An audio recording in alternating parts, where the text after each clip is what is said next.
Hello दोस्तों।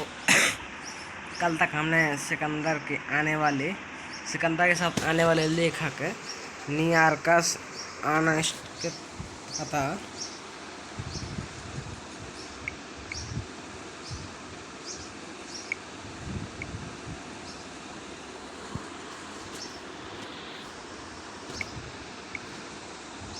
सिकंदर के साथ आने वाले नियार्कस अनेसिक्टस और अरिस्टोबुलस साथ पढ़ा था। अब हम पढ़ेंगे जो थे मेगास्थनीज। ये एक सेलुकस निकेटर का राजदूत था जो चंद्रगुप्त मौर्य के दरबार में आया था। इसने अपनी पुस्तक इंडिका में मौर्य युगीन समाज तथा संस्कृति के विषय में लिखा है। कौन था? मेगास्थनीज, जो चंद्रगुप्त मौर्य के दरबार में आया था। इसकी पुस्तक इंडिका में मौर्य के समय जो शासनकाल था उसके बारे में लिखा है। फिर इसके बाद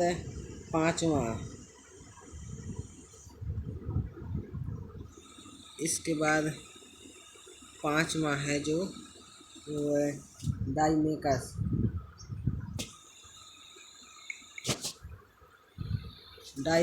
ये एक सीरियन नरेश अंतियोकस का राजदूत था जो बिंदुसार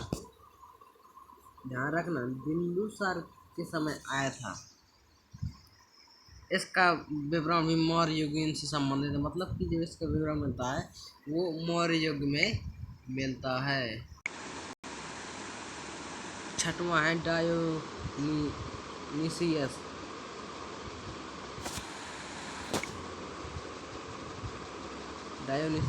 ये एक मिशनरी टॉलमी फिलिपस का राजदूत था जो अशोक के दरबार में आया था। यह सम्राट अशोक के दरबार में आया था। सातवां है टॉलमी। इसने दूसरी शताब्दी में भारत का भूगोल टॉलमी द्वारा लिखी गई पुस्तक है, दूसरी शताब्दी में। प्लिनी, इसने प्रथम शताब्दी में नेचुरल हिस्ट्री नामक पुस्तक लिखी थी, प्रथम शताब्दी में। इसमें भारतीय पशु, पेड़ पौधे, खनिज पदार्थ आदि के बारे में विवरण बताया है, मतलब इसमें विवरण मिलता है। फिर पेरिप्लस ऑफ द इरीथ्रियन सी।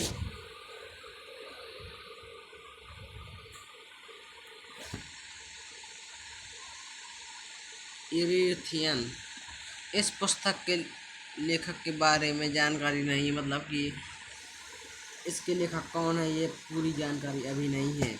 यह लेखक करीब 80 ईस्वी में हिंद महासागर की यात्रा पर आया था। इसने उस समय में भारत के बंदरगाहों तक व्यापारिक वस्तुओं की जानकारी दी थी। जो इसके लेखक थे उसने भारत में जो बंदरगाह और व्यापारिक वस्तु थी उसके बारे में जानकारी हमें दी थी। अब पढ़ते हैं हम चीनी लेखक।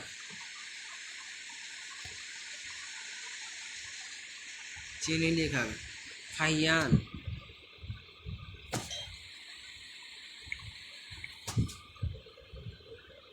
ये चीनी यात्री गुप्त नरेश चंद्रगुप्त द्वितीय के दरबार में आया था।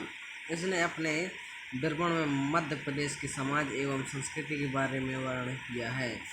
इसने मध्य प्रदेश की जनता को सुखी और समृद्ध बताया। यह 14 वर्ष तक भारत में रहा। फहियान 14 वर्ष तक रहा, मध्य प्रदेश की जनता को इसने सुखी बताया, और ये चंद्रगुप्त द्वितीय के दरबार में आया था। दूसरा है संजीवन, जो कि 518 ईस्वी में आया था। इसने अपने 3 वर्षों की यात्रा में बौद्ध धर्म की प्राप्ति की। 3 वर्ष की यात्रा करके भारत पहुंचा था और वहां बुद्ध धर्म की संस्कृति थी उसे एकत्रित किया। फिर आया था हेनसेंग। हेनसेंग हर्षवर्धन के काल में आया था।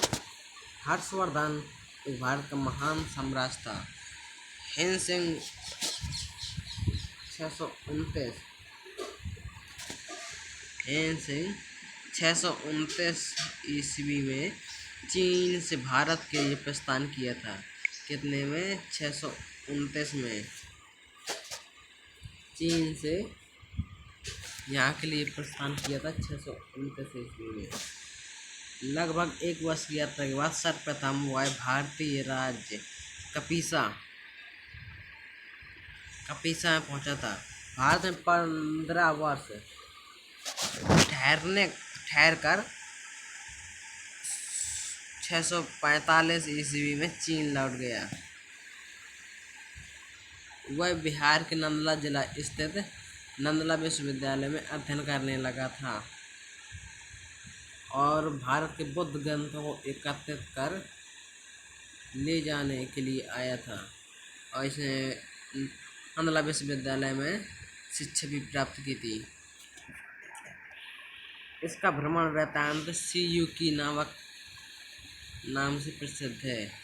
इसकी यात्रा थी वह सीयूकी, जिसमें 138 देशों का विवरण मिलता है। हर्षकालीन समाज धर्म राष्ट्र के बारे में वर्णन है। इसमें सीपीयू में और उसमें 138 देश भी हैं।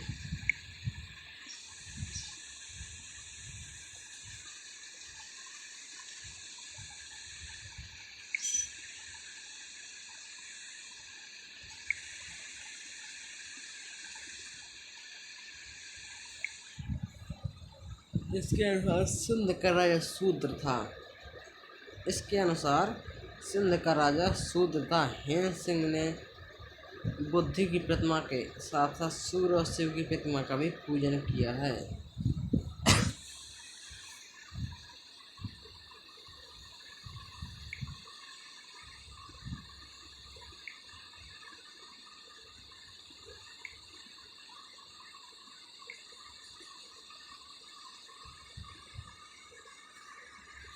हेन सिंह के अध्ययन के समय नंदला विश्वविद्यालय के कुलपति आचार्य शीलभद्र थे। इस विश्वविद्यालय बौद्ध दर्शन के लिए प्रसिद्ध था। इसमें बुद्ध का दर्शन बहुत सबसे ज़्यादा माने रखता था।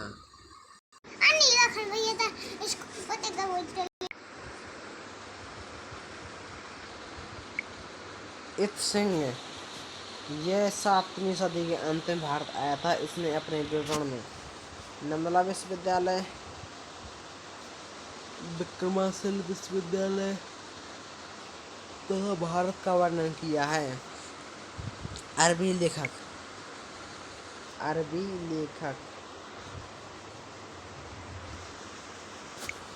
अल-बरूनी ये मोहम्मद गजनवी के साथ भारत आया था। अल-बरूनी ख्वारिज़्म या खीव आधुनिक तुर्कमेनिस्तान का रहने वाला था। अरबी की लिखी गई कृति किताब उल हिंद, तहकीक-ए-हिंद, भारतीय खोज आज भी इतिहासकारों के लिए महत्वपूर्ण स्रोत है। यह एक विस्तृत ग्रंथ है जो धर्म, दर्शन, त्यौहार, खगोल विज्ञान, कीमिया, रीति रिवाज तथा प्रथाओं, सामाजिक जीवन, भारताल मापन विधियाँ, मूर्तिकला, कानून, मापतंत्र, विज्ञान आदि विषय पर आधारित 80 अध्यायों में विभाजित है। इसमें राजपूती कालीनी समाज, रीति रिवाज और राजनीति आदि पर सुंदर प्रकाश डाला है। एक बार फिर से देखिए, आज भी इतिहासकारों के लिए महत्वपूर्ण है भारत की खोज। यह एक विस्तृत ग्रंथ है। इसमें धर्म और दर्शन, त्यौहार,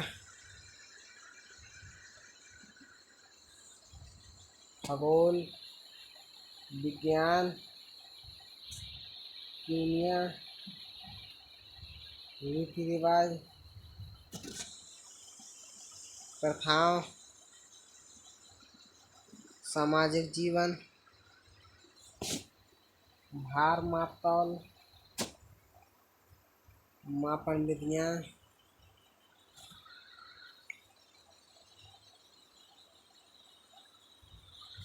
मूर्तिकला, कानून, मापतंत्र विज्ञान आदि विषय पर आधारित है। इसमें 80 अध्याय हैं। इसमें राजपूतकालीन समाज, धर्म, रीति रिवाज, राजनीति आदि पर सुंदर प्रकाश डाला है।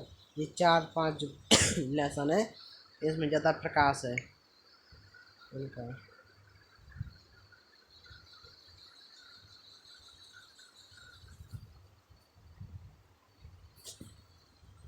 इब्न बतूता, इसके द्वारा अरबी भाषा में लिखा गया ये यात्रा वृत्तांत है, जिसे रेहला कहा जाता है। 14वीं शताब्दी में भारतीय उपमहाद्वीप के सामाजिक सांस्कृतिक जीवन के विषय में बहुत ही प्रचुर तथा सबसे रोचक कहानियाँ देता है। इब्न बतूता, इसके द्वारा अरबी भाषा में लिखा गया ये यात्रा वृत्तांत है, जिसे रेहला कहा जाता है। 14वीं शताब्दी में भारतीय उपमहाद्वीप के सामाजिक सांस्कृतिक जीवन के विषय में बहुत ही प्रचुर तथा सबसे रोचक जानकारी देता है।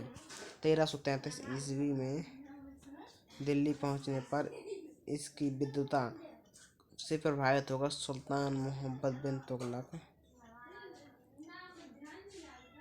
ने उसे दिल्ली का काजी या न्यायाधीश नियुक्त कर दिया था।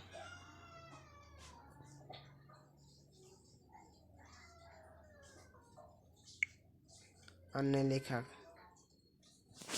ने तारानाथ, यह एक तिब्बती लेखक था। इसने कंगयूर तथा तंगयूर नामक ग्रंथ की रचना की थी।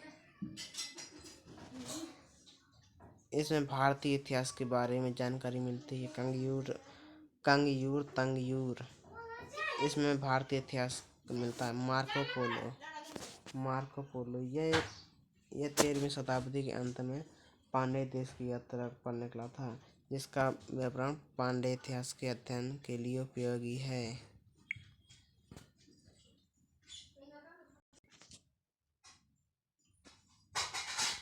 हम अगले वीडियो में पढ़ेंगे पुरातत्व संबंधी सच में मिलने वाली जानकारियाँ।